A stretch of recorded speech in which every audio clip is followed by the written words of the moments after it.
Hello and welcome everyone.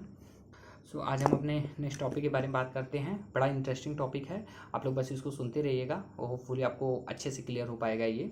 ठीक है, छोटा टॉपिक है, मोस्ट प्रॉब्ली ये 10 से 15 मिनट में ओवरऑल ये ख़त्म हो जाएगा। तो जो हमारा नेक्स्ट टॉपिक है वो है लैग कल्चर या लाख कीट का उत्पादन करना। ठीक है, तो लैग कल्चर का मतलब होता है रेयरिंग ऑफ लैग इंसेक्ट, ठीक है, फॉर कॉमर्शियल पर्पस। या कह सकते हैं कि हम लाख के कीट को पालते हैं, किसके लिए? कॉमर्शियल पर्पस के लिए। कॉमर्शियल का मतलब व्यावसायिक, बेचने के उद्देश्य से। तो क्या आप सोच रहे होंगे क्या लाख के कीट को बेचने के उद्देश्य से पालते हैं? ना, लाख से निकलने वाला जो प्रोडक्ट होता है, जो लाख एक सीक्रेट करता है रेड कलर का रेजिनस प्रोडक्ट, उसी को लाल कलर का, वो लाल रंग का एक रेजिनस प्रोडक्ट करता मतलब सीक्रेट करता है, उसी को हम अपने इकोनॉमिक प्रोडक्ट में यूज करते हैं। ठीक है, इसीलिए हम लाख का रेयरिंग करते हैं, लाखों को पालते हैं। तो लैग कल्चर का मतलब हो गया कि हम आर्टिफिशियली तरीके से, ठीक है, या नेचुरल तरीके से लाख कीट का उत्पादन या उनको पालते हैं, इसको हम लैग कल्चर कहते हैं। ठीक, अब इसका उत्पादन क्यों किया जाता है, इसको हम क्यों पालते हैं, क्यों इसकी आवश्यकता पड़ती है? तो इससे हमें कुछ इकोनॉमिक प्रोडक्ट मिलते हैं। अब वो इकोनॉमिक कौन कौन से प्रोडक्ट हैं? जैसे उसमें है बैंगल्स, जो लाख के कीट होते हैं वो जो रेड कलर का या लाल रंग का रेजिन सिक्रेट करते हैं, उससे बैंगल्स बनाए जाते हैं। बैंगल्स का हिंदी मतलब चूड़ियाँ या कंगन होता है। ठीक, और दूसरा सीलिंग वैक्स के रूप में, सीलिंग वैक्स में, और तीसरा खिलौने में। तो जो सीलिंग वैक्स होता है ना, अब मैं आपको रिलेट करके बताता हूँ। जो सीलिंग वैक्स होता है, आप लोग जनरली सुनते हो कि जब किसी के घर पे कुर्की वगैरह पड़ती है ना, तो वहाँ पे जो गवर्नमेंट होती है, गवर्नमेंट क्या करती है, उस घर को ऑकेशन के लिए, ऑकेशन मतलब नीलामी के लिए रख देती है। तो उस केस में क्या होता है कि वहाँ पे उसके ताले के ऊपर लाल कलर का ठप्पा लगा दिया जाता है। ठीक है, उस ताले के ऊपर लाल कलर का ठप्पा लगा दिया जाता है। तो वो जो ठप्पा लाल कलर का होता है ना, आप लोग, मैं इसके बाद फोटो भी भेज दूंगा, आप लोग उससे अच्छे से और कोरिलेट कर पाएंगे। तो जो लाल कलर का ठप्पा होता है ना, वही होता है उसका, वो किससे बनता है? वो लाख के इंसेक्ट से बनता है। जो लाख के इंसेक्ट का सिक्रेशन होता है रेड कलर का रेजिनस, उसी से उसको बनाया जाता है। और साथ ही साथ इसका खिलौने के रूप में भी उपयोग किया जाता है। तो आपको यूजेस समझ में आ गए होंगे कि कौन कौन सी यूजेस में। पहला है आपका बैंगल्स, बैंगल्स चूड़ियाँ या कंगन बनाने में, सीलिंग वैक्स बनाने में, या खिलौने बनाने में इसका उपयोग किया जाता है। और जो लैग कल्चर होता है वही लाख कीट का आर्टिफिशियल या नेचुरल तरीके से पालन करना लैग कल्चर कहलाता है। ठीक, अब इसकी कुछ, अच्छा, लैग कल्चर की एक और बात कि जो ये लैग कल्चर है ना, यही एक ऐसा इंसेक्ट है, बाकी जितने भी मैंने बताया, मैंने शुरू में बताया कि इसका जो मेन इकोनॉमिक प्रोडक्ट है वो रेजिनस रेड कलर का रेजिन है, या रेजिन इससे प्राप्त किया जाता है। अभी तक जितने भी रेजिन प्राप्त किए जाते थे वो सारे के सारे पौधे से प्राप्त किए जाते थे, लेकिन लाख कीट एक ऐसा एकमात्र कीट है जिससे लाख का उत्पादन, मतलब जो रेजिन का उत्पादन एनिमल से किया जाता है। तो मेरे कहने का मतलब है कि अभी तक जितने भी रेजिन मिलते थे वो सारे के सारे पौधे से मिलते थे, लेकिन यहाँ पे जो रेजिन मिल रहा है वो एनिमल से मिल रहा है, वही एकमात्र रेजिन है जो एनिमल से प्राप्त। तो क्वेश्चन में पूछ सकता है कि ऐसा कौन सा रेजिन है जो एनिमल से प्राप्त किया जाता है, या रेजिन का कल्टीवेशन करते हैं एनिमल के पर्पस से या एनिमल के द्वारा। तो ऑप्शन में दे देगा एपीकल्चर, सेरीकल्चर, या एक दो प्लांट जो रेजिन देते हैं उसमें लैग कल्चर होगा, तो आप लैग कल्चर को टिक कर सकते हैं, वो सही माना जाएगा। तो सही माना जाएगा क्या? वो सही होगा ही। ठीक, तो ये चीज़ें हो गई। अब उसके बाद इसकी कौन सी मोस्ट फेमस स्पीसीज़ हैं, तो हम लोग पढ़े थे, जैसे एपीकल्चर में पढ़े थे। एपीकल्चर में इटालियन बी थी जिसको हम एपिस मेलिफेरा कहते हैं, और सिल्क वार्म पढ़े थे, तो सिल्क वार्म में मलबरी सिल्क थी। तो उसमें ऐसे ही लैग कल्चर में भी एक बड़ी फेमस, या कह सकते हैं कि बहुत पॉपुलर स्पीसीज़ है। उस स्पीसीज़ का नाम है लैकीफर लैका। उस स्पीसीज़ का नाम है जो लैग कल्चर में मोस्ट लार्ज स्केल पे इसका कह सकते हैं कल्टीवेशन या रेयरिंग होती है। उस स्पीसीज़ का नाम है लैकीफर लैका। ठीक, जिसको हम कैरिया लैका भी कहते हैं, करिया लैका नहीं, कैरिया लैका, लैकीफर लैका या कैरिया लैका। ठीक है, ये बड़ी मोस्ट फेमस स्पीसीज़ है इसकी। अब लाख जो कीट होते हैं वो एक्चुअल उनमें सिक्रेशन होता कहाँ से है? अच्छा, पहले ये आप लोग समझ लीजिए कि जो लाख के, मैं बार बार बोल रहा हूँ कि लाख का कीट, लाख का कीट, तो पहले सर ये तो बता दीजिए कि जो लाख के कीट होते हैं उसमें मेल या फीमेल, ठीक है, मेल रेजिन को देता है या फीमेल रेजिन को देती है? तो आपका ये डाउट मैं क्लियर कर देता हूँ। जो लाख का कीट होता है ना, ये लाख के कीट में क्या होता है कि इसमें मेल और फीमेल दोनों लाख को, या जो रेजिन है उसको देते हैं। जो रेजिन, जो हमारा मेजर सबसे प्रमुख मतलब इकोनॉमिक प्रोडक्ट है वो दोनों देते हैं। लेकिन यदि ज़्यादा क्वांटिटी की बात की जाए तो फीमेल ज़्यादा देती है और मेल थोड़ा उससे कम देता है, लेकिन देते दोनों हैं।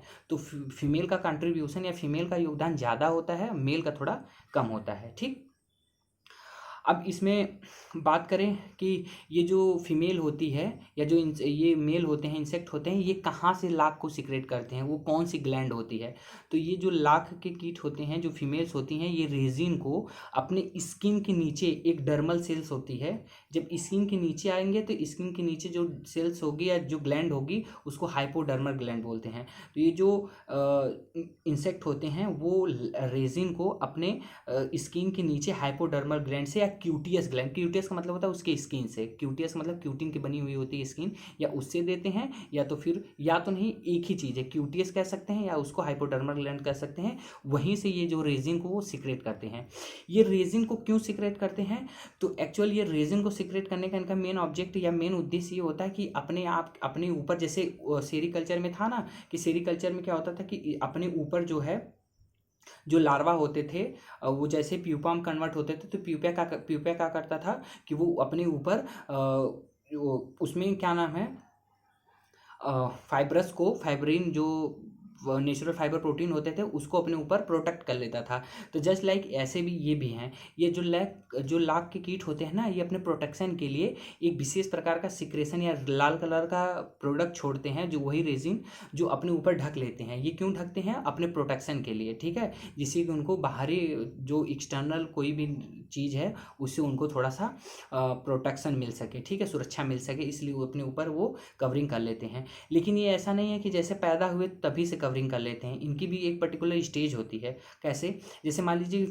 फीमेल को ऊपर अपने कवर करना है, तो ये कैसे क्या करती है कि फीमेल अंडे देने के बाद, अच्छा इनकी एक विशेषता ये है ना कि ये अंडे देने से पहले, ठीक है, जो फीमेल होती हैं, जैसे फीमेल क्या है कि पहले इनका एक हॉस्ट प्लांट होता है, सारे के सारे जितने भी इंसेक्ट हैं उनका एक स्पेशली हॉस्ट प्लांट, मैं इसको अभी बताऊंगा, पहले इसको आप सुन लीजिए, इसको तब थोड़ा सा आपका आगे क्लियर होगा।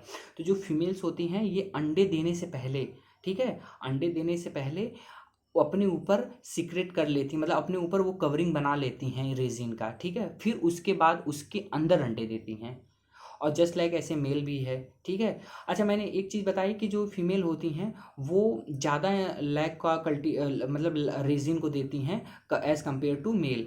तो लाख का जो रेजिन का जो सबसे अधिक उत्पादन होता है वो फीमेल इसलिए कर देती है ना, क्योंकि ये इनकी जो लाइफ साइकिल होती है ना, जो जीवन चक्र होता है इनका, ये 6 महीने का होता है, इसीलिए ये मेल की अपेक्षा ज़्यादा रेजिन को देती हैं, ठीक है।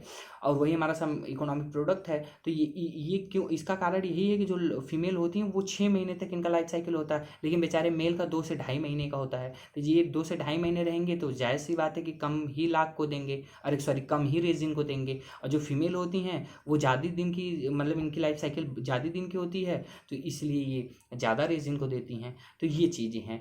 तो ये आपको क्लियर हुआ कि जो ये फीमेल होती हैं ये अंडा देने से पहले अपने ऊपर रेजिन का प्रोटेक्शन ले लेती हैं, बना लेती हैं, फिर उसके अंदर अंडे देती हैं, ठीक। तो अंडे क्यों देती हैं, अरे सॉरी प्रोटेक्शन क्यों, मतलब अब उसके ऊपर रेजिन क्यों बना लेती हैं, वही प्रोटेक्शन के लिए, ठीक। अब जो हमारा वही जो रेजिन है वही हमारा इकोनॉमिक प्रोडक्ट होता है। अब इस जो रेजिन होता है, ठीक है, उसमें 3 तरीके के सब्सटेंस पाए जाते हैं, ठीक। जो लाख सीक्रेट करती है, जो लाख होते हैं, लाख कीट होते हैं जो हाइपोडर्मल ग्लैंड से सीक्रेट करते हैं, उसमें 3 तरीके के सब्सटेंस पाए जाते हैं, ठीक है, जिसमें पहला रेजिन है, दूसरा डाई है, तीसरा वैक्स है। तो जो रेजिन होता है इसको याद रखना, इसका परसेंटेज, जो रेजिन होता है वही हमारा इकोनॉमिक प्रोडक्ट होता है, उसी से सारा कुछ बनाया जाता है। ये डाई और वैक्स ये हमारे यूज में उतना उपयोग नहीं किया जाता, लेकिन रेजिन का बहुत ज़्यादा मात्रा में यूज किया जाता है। तो जो रेजिन होता है वो 68 से लेकर 90% तक पाया जाता है, ठीक है, कह सकते हैं 68% से लेकर 90% तक रेजिन पाया जाता है। बाकी डाई की बात की जाए तो 2 से 10%, और वैक्स उसकी बात की जाए तो वो भी 10 से 15% तक मोस्ट प्रोबली पाया जाता है। तो रेजिन याद रखना 68 से 90% तक रेजिन लैक इंसेक्ट में पाया जाता है, ठीक। अब इस लैक इंसेक्ट में एक 4 प्रकार के 4 कैटेगरी में इसको डिवाइड किया गया है। जो रेजिन होती है उसको हम 4 कैटेगरी में डिवाइड करते हैं। उसमें पहला है स्टिक लैक। स्टिक लैक का मतलब होता है, मैं आपको बहुत सिंपल वे में बताता हूँ, ठीक है, इसमें कन्फ्यूज होने की जरूरत नहीं है।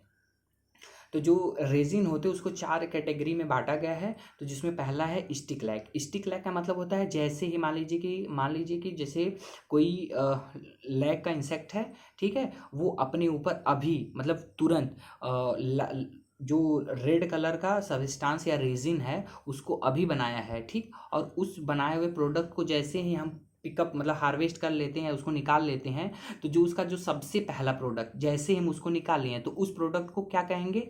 Stick log. जो सबसे पहला प्रोडक्ट होता है उसको कहते हैं हम स्टिक लॉग। जैसे अब फिर से मैं बताता हूँ कि जैसे जो कोई भी प्रोडक्ट है वो जैसे ही जो लैक इंसेक्ट ने अभी हाइपोडर्मल ग्लैंड से सिक्रेट किया है रेजिन को, उसको जैसे ही हम लोग निकाल लेते हैं तो उसी को जो पहला प्रोडक्ट है उसका जो सबसे प्राइमरी प्रोडक्ट है उसी को हम स्टिक लैक कहते हैं। ये बहुत गंदा मतलब ये इसको कैसे ये इम्प्योर होता है, ठीक है। अब इसके बाद इसकी प्रोसेसिंग होती है। स्टिक लैक आ गया। स्टिक लैक आने के बाद जो दूसरा स्टेप आता है उसको हम कहते हैं सीड लैक। पहला है स्टिक लैग, जो सबसे पहले हार्वेस्ट करने के बाद जो प्रोडक्ट आया है उसको स्टिक लैग। फिर स्टिक लैग का जब प्रोसेस पहली स्टेज में होता है तब उसको कहते हैं सीड लैग। लेकिन प्रोसेस होने में भी इसमें 3 से 5% तक इम्प्योरिटी रह जाती है। जो स्टिक लैग होता है उसमें 100% इम्प्योरिटी मतलब अशुद्धता, ठीक। लेकिन जैसे ही उसका प्रोसेस कर देते हैं तो जो दूसरा हमारा प्रोडक्ट बनता है उसे कहते हैं सीड लैग। पहला स्टिक लैग, दूसरा सीड लैग। और जो सीड लैग होता है उसमें 3 से 5% तक इम्प्योरिटी पाई जाती है। और इसी सीड लैग से फिर दो प्रकार के प्रोडक्ट बनाए जाते हैं जिसको हम कहते हैं सी लैग और बटन लैग। ये बड़े फेमस हैं। आपको क्लियर नहीं हो रहा होगा तो कोई कंसर्न वाली बात नहीं, बस इसको आप लोग जानते रहिएगा। मैं इसके बाद इसमें फ़ोटो डाल दूंगा जिससे कि आप लोग को क्लियर ये हो जाएगा कि ये प्रोडक्ट दिखते कैसे हैं, ठीक है। तो पहला है स्टिक लैग, बस इतना याद रखना। पहला है स्टिक लैग, दूसरा है सीड लैग, फिर तीसरा है सी लैग और चौथा है बटन लैग, ठीक। तो 4 प्रकार के इसके जो रेजिन के 4 प्रकार के कैटेगरी में इसको डिवाइड किया गया है, ठीक। और मैंने ये बता ही दिया कहाँ से सीक्रेट होते हैं, तो वही हाइपोडर्मल ग्लैंड, याद रखना है, जो स्किन के नीचे वाली ग्लैंड होती है उसी से क्या नाम है सीक्रेट होते हैं। फीमेल की बात की जाए तो ये 6 महीने इनकी लाइफ साइकिल होती है, और मेल की बात की जाए तो 2 से 2.5 महीने की लाइफ साइकिल होती है, ठीक। इसीलिए जो फीमेल होती हैं 6 महीने मतलब कि इनकी जो रेयरिंग होती है 1 साल में 2 बार की जा सकती है, क्योंकि जो फीमेल होती है वो 6 महीने इनका लाइफ साइकिल होता है, तो 12 महीने का पूरा ईयर होता है, तो इसलिए इनकी 1 साल में 2 बार इनकी रेयरिंग की जा सकती है। और मैंने रेजिन और इसके बारे में बता ही दिया। अच्छा, अब इसके बाद बात करते हैं इसके हॉस्ट प्लांट के। बड़ी फेमस है यार, इसको याद रखना, इसको भूलना मत कभी, ठीक है। जितने भी हाउस प्लांट मैंने बताए, एपीकल्चर या सेरीकल्चर या लैग कल्चर, इसको जरूर याद रखना। बहुत क्वेश्चन पुटअप बार बार किए जाते हैं। तो जो इनका हाउस प्लांट है वो 2 प्रकार के प्लांट पे ये फीड करते हैं। एक प्लांट है जिसको कुसुम प्लांट बोलते हैं। नहीं आपको आइडिया आ रहा होगा, नहीं मैच हो रहा होगा तो मैं इसमें फोटो डाल दूंगा, आप लोग उसको देख लीजिए कि कुसुम प्लांट होता कैसा है। ये कुसुम प्लांट के तने पर, स्टेम पर फीड करते हैं, उनके स्टेम को खाते हैं। जैसे इससे पहले जितने मैंने बताए वो सारे के सारे, जैसे एपीकल्चर में क्या था कि वो फ्लावर को फीड करते थे, सेरीकल्चर में लीफ को फीड करते थे, लेकिन जो लैग कल्चर होता है वो हमेशा प्लांट के स्टेम को फीड करता है, ये याद रखना। तो कौन से इसके 2 फेमस प्लांट हैं? एक कुसुम का प्लांट है और एक पलास का प्लांट है, ठीक है। कुसुम का पौधा और एक पलास का पौधा। टेंशन लेने की कोई बात नहीं, मैं इसमें फोटो डाल दूंगा, आप लोग को अच्छे से क्लियर हो जाएगा, ठीक। अब इसके बाद बात करते हैं कि इसकी सबसे अच्छी फेमस स्पेसीज तो मैंने बता दिया, लाइकी फेयर लाइका, इसकी जो सबसे फेमस स्पेसीज है, ठीक है। और यदि वर्ल्ड लेवल पर बात की जाए, ठीक है, वर्ल्ड लेवल पर बात की जाए तो एक कुसुमी लॉक है। वो लैक जो कुसुम के केवल व केवल कुसुम के प्लांट पे अब फीड करते हैं उसको हम कुसुमी लैक बोलते हैं, कुसुम लैक, ठीक है। या कुसमी प्लांट पे जैसे फीड करते हैं उसे हम कुसमी लैक बोलते हैं। और जो इंसेक्ट प्लास के प्लांट पे उसके स्टेम पे फीड करता है उसको हम रागिनी लैक बोलते हैं। सॉरी, रागिनी कह रहे हैं यार, रंगीनी लैक, ठीक। तो जो कुसुम के प्लांट पे फीड करते हैं उसको कुसुमी लैक, और जो पलास के प्लांट पे फीड करते हैं उसे रंगीनी लैक बोलते हैं। बस आप लोग इतना याद रखिएगा। यदि वर्ल्ड लेवल की बात की जाए तो जो कुसमी लैक है उसका वर्ल्ड लेवल पर बहुत ज़्यादा मात्रा में रेयरिंग की जाती है, लेकिन यदि स्पेशली भारत की बात की जाए तो ये पलास जो रंगीनी लैक है उसका मोस्ट मतलब कह सकते हैं लार्ज स्केल पे इसका रेयरिंग की जाती है, ठीक है। इसके साथ ही साथ कुछ और अदर प्लांट है, जैसे बेर का प्लांट है, जैसे जिजिपस म्यूरिटियाना, और एक आकाशवाणी का प्लांट है, ठीक, और एक खेर का प्लांट है, ठीक है। एकेसिया कैटिचू, जिसे हम खेर का बॉटनिकल नेम है एकेसिया कैटिचू, ठीक, ये खेर का है। और एकेसिया ऑरी क्लोरीफॉर्मिस, ठीक है, अकेसिया ऑरी क्लोरीफॉर्मिस, ये है आकाशवाणी का प्लांट, ठीक है। तो कुछ ऐसे भी होते हैं जो इस पे भी इसको फीड करते हैं। तो मोस्ट दो ही है, कुसुम का और एक पलाश का। कुसुम पे जो फीड करेगा कुसमी लैक, जो पलाश पे फीड करेगा उसे रंगीनी लैक कहते हैं, ठीक। इसका तो मैंने यूज बता ही दिया। अब थोड़ा सा और है इसमें टॉपिक, वो है आपका बचा इसका टेक्सोनॉमी। तो टेक्सोनॉमी भी जान लीजिए आप लोग। तो टेक्सोनॉमी में क्या है कि सबसे पहला इसमें एक क्वेश्चन और आता है, मैं सोचा इसमें बता भी दूं आपको, कहीं पूछा गया था वो क्वेश्चन। तो ये इसमें एक क्वेश्चन आता है कि जो इसकी टेक्सोनॉमी है, जो लैक कल्चर की टेक्सोनॉमी है, उसको किसने दिया था? तो उसको दिया था जे केर नामक वैज्ञानिक ने 1972 में, ठीक है। जे केर नामक वैज्ञानिक ने इसको इसके टेक्सोनॉमी को दिया था। तो टेक्सोनॉमी में क्या है, इसमें पहला किंगडम है। तो किंगडम जान ही लीजिए कि जितने भी इंसेक्ट होते हैं सबको किस में रखा गया है, एनीमिलिया में। तो किंगडम इसकी एनीमिलिया होगी, फाइलम इसका आर्थ्रोपोडा हो गया, ठीक। क्लास वही इंसेक्टा, और उसके बाद इसकी जो ऑर्डर है वो है हेमिप्टेरा। ऑर्डर को बस याद रखना, यही मेजर है ऑर्डर। जैसे एपीकल्चर में क्या था, हाइमेनोप्टेरा था, और उसके बाद सेरिकल्चर में क्या था, लेपिडोप्टेरा था, वैसे लैक कल्चर में क्या है, हेमिप्टेरा है, ठीक है। तो ये इसका ऑर्डर हेमिप्टेरा है, और इसकी इसकी एक सुपर फैमिली, एक सुपर फैमिली, तो यही एक बढ़ जाता है। तो इसकी सुपर फैमिली है कोकिडिएसी, ठीक है, कोकिडी, और इसकी फैमिली है कैरिडी, ठीक। जीनस वही लैकीफर, और स्पेसीज लैका, ठीक। तो एक बार फिर से मैं कंपाइल कर देता हूँ इसको। किंगडम एनीमिलिया, फाइलम आर्थ्रोपोडा, उसके बाद क्लास इंसेक्टा, ऑर्डर इसका हेमिप्टेरा, सुपर फैमिली कोकिडिए, उसके बाद फैमिली कैरिडी, उसके बाद जीनस लैकीफर, और जो स्पेसीज है वो है लैका, ठीक। तो ये है, आप इसको 2-3 बार करिएगा तो आपको अच्छे से याद हो जाएगा, ठीक। अब इसमें यदि लार्ज स्केल की बात की जाए कि भारत में सबसे अधिक कल्टीवेशन कहाँ पे किया जाता है, तो सबसे अधिक कल्टीवेशन इसका झारखंड में किया जाता है, ठीक है। और वहीं पे इसका नेशनल इंस्टीट्यूट भी है, जो पहले बिहार में था, फिर उसको बाद में बाद में अब उसको झारखंड, जैसे बिहार का बंटवारा हुआ तो झारखंड में इसको कन्वर्ट कर दिया गया। तो उसका नाम है institute of natural resin and gums, ऐसे है कुछ करके, institute of natural resin and gums, वो अभी इस टाइम झारखंड छत्तीसगढ़ में इस्टेब्लिश्ड है, ठीक है। तो ये था लैक कल्चर को लेके। अच्छा हाँ, एक और क्वेश्चन आता है, जो इसके लार्वा होते हैं ना उसका एक नाम, तो लार्वा को इसको क्राउल्स कहते हैं, बस ये याद रखना, बस आपको याद रखने वाली है, ये थोड़ा सा मुझे अच्छा लगा तो मैं बता दिया कि जो इसके लार्वा होते हैं उसका एक अलग नाम दिया गया है जिसको हम क्राउल्स कहते हैं, ठीक।